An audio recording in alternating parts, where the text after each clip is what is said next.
I thought I told you that we won't stop. Got an opportunity to talk to the one and only Diddy, who is curating the soundtrack for WWE 2K17.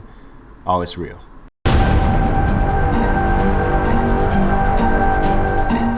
Growing up a fan of your music and stuff that you touched, I remember when I met my wife, I was telling people I called her Carl Thomas Track 14 because that was my favorite track on that Carl Thomas album. So, you know what I mean?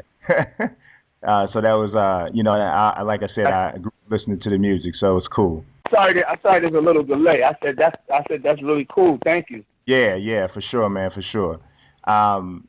So yeah, I only got 5 questions for you because I know you got a lot of people to talk to. Mhm. So I'll go ahead and I'll jump right in right now. No. All right.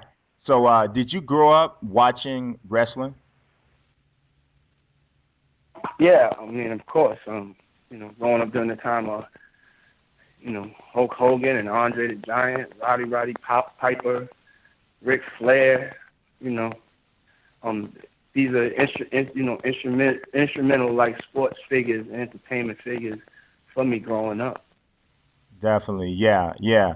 So, what's it like working with the McMahon family if you haven't had an opportunity to work with them directly? It's probably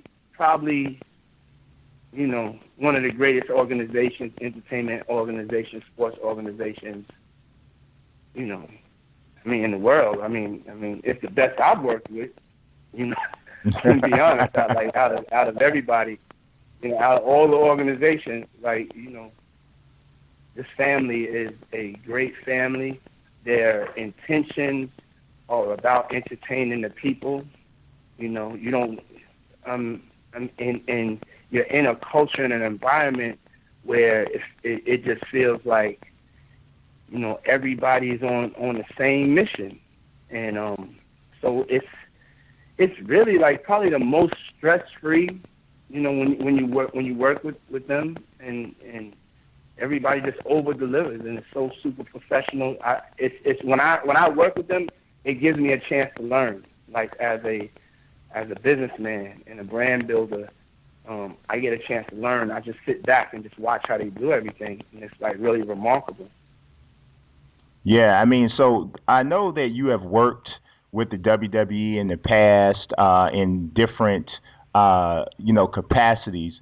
But how did the first ever partnership between you and the WWE? How did that come? Like, how did you guys get on each other's radar? I just think my music, the music that I make. I think it just fit right in with the WWE cultures, what the fans are listening to, and the fans listen to still to this day. And and so I got that call one day, and I mean it's a call that all artists wait for to get the chance to perform at WrestleMania. I mean, it's the Super Bowl, of wrestling, and so when I got that call, I mean, I was excited, Yeah. And I actually have performed in the Super Bowl before. Right. But when you get this call, it's a little different. You know what I'm saying? Because you're going in there with the people. You know what I'm saying? It's a spectacle, but you're going in there with the people, and it's showtime. You just get so excited the whole night. Wrestlers are coming out with explosions, and the crowd is going crazy, and everybody's coming there with the love. And so it's a whole different type of vibe, man. So to kind of get that call to do that, and then to do a partnership with them for our troops when they were in their time of need, to anti-bullying campaign that we did, to even now with the 2K. I mean, we're like 4 for 4. We're doing pretty good with our relationship. For sure, like you mentioned, you did the Super Bowl. I think it was like back in 2004. So it's not a lot of people who can say that they performed at WrestleMania and the Super Bowl. So that's a pretty significant accomplishment. Yeah. God is good. But they really know how to put things together. They know how to put the right energies together, the right people together, their timing of who they put on the stage is. Everything's so well thought out and calculated for the benefit of the greater good of the people having a good time. So I'm just happy that I could be a part of some of their moments, and I just look forward to doing things with them in the future. But right now, it's about that, that WWE 2K, and this thing is off the chain, man. Right. So I'm assuming you got an opportunity to see it a little bit. Is there a chance you might be a playable character in the game? You could create your own characters, so you could create. I'm not listed as an official playable character. I'm actually working up to that. So hopefully I'll be one on the next one. Right. So be able to get my weight up and be able to go from the music side to really jumping in there and having some other type of fun. But this game gives you the ability to be able to create me as a character. Right, and I was looking at the track list of the songs that were included and I saw you had mentioned in the video that it's a wide eclectic mix, and you chose that because it was basically kind of embodying the type of fans that the WWE has. So can you talk a little bit more about your selection process on that end? Can you say the last piece of it again, please? I was like, can you talk a little bit more about your selection process for the tracks again? Oh yeah. As far as I wanted it to be as diverse as the WWE and 2K fan is. This is a global movement. Gaming is a global movement, and I just wanted the music to be diverse. I didn't want to be in a box. So, but I had to start off with family. I had to hit them with Bad Boy for Life just to make sure that they was in the right frame of mind. Right. And then I had to hit them with Montana, and Black Sabbath. I think they kind of exemplify, the real hardcore 2K gaming WWE fan. And then I wanted to hit them with to me, this cat is like the newest, most vibrant cat on the scene, Anderson .Paak. I wanted to put a little bit of that in there. Then I had to go to my man Travis Barker and Yellow Wolf and 21 Pilots. So you see, it's really diverse. Mm-hmm. It's really diverse. Everything from mix of old and new, hip hop, indie, alternative rock, heavy metal, EDM.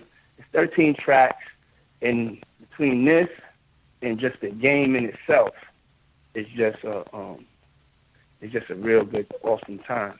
For sure. Now, I got one more question for you, Diddy, and this one's basically, me being a hip-hop fan for more than 30 years, I already told you about how, how much I listen to the music, Big, that first Craig Mack album, the Mary J. Blige stuff. But if you had to name the wrestling equivalent to somebody like Big or Mary or even the Locks, because I do know you got the Bad Boy tour that's going on, and actually y'all will be in my neck of the woods in about a week or so I'm looking forward to that. But if you had to name an equivalent to those three stars that you've worked with that's in the WWE, from a persona standpoint, could you come up with one?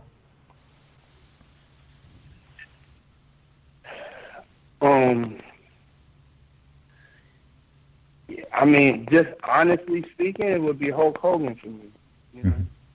That would be. I never, growing up, I never seen nobody with that kind of persona. That or even Rowdy Piper. Really having that effect, or Ric Flair, The Rock, John Cena. That would be, somebody asked me in an interview, what would be my top 5? That would be my top 5. Okay. People that kind of affected me, Yes, sir. Yeah, you talking about you talking about these guys are legends. They're gonna have statues done of them, and that's how much they have impacted and affected people in a positive way. The importance of confidence and belief, that right there is 90% of the battle.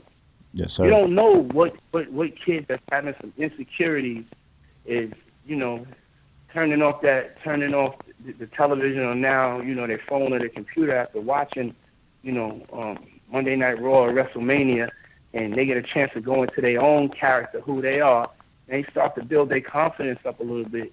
Man, it changes the world. That thing changes the world. I think we take that for granted. How many people that are like, kind of insecure on how just the experience of WWE helps them with their release, helps them with their belief in themselves, and it gives them that power, because that power has to come from within. So all of these people, when you look at a wrestling match, you look at life. You look at being knocked down, having to get up, knocked down, having to get up, knocked down, having to get up. And then just when you think it's over, you know what I'm saying, you was able to pull through. And so that metaphoric message is just, it's the only, it's one of the only constants in our life, as far as from an entertainment standpoint, that it sticks to that script. And we need that food. We need that encouragement. And so, that's why I'm honored. That's the way I look at the WWE. That's the way I look at a wrestling match, and the impact that it's having across the globe. And then for people to be able to take that and reinforce it and play the game and listen to the music and be able to take that swagger with them,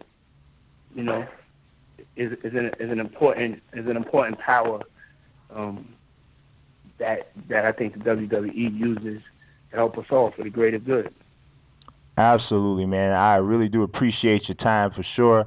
And as I mentioned, I'll be looking out for that Bad Boy tour, which I know is coming. It's going all over the place. I saw the dates today, and I saw you guys will be in Chicago not long. So I'm looking forward to that. And again, like I said, I really appreciate the time. Are you in Chicago? Where you at? I'm in Chicago. Where are you at? I'm in Chicago. Yeah. So we're gonna be in Chicago. Hold on, let me see the date. Yeah, that's our third show, August 27th. We're gonna be there, so make sure you're in the house, brother. Oh, for sure.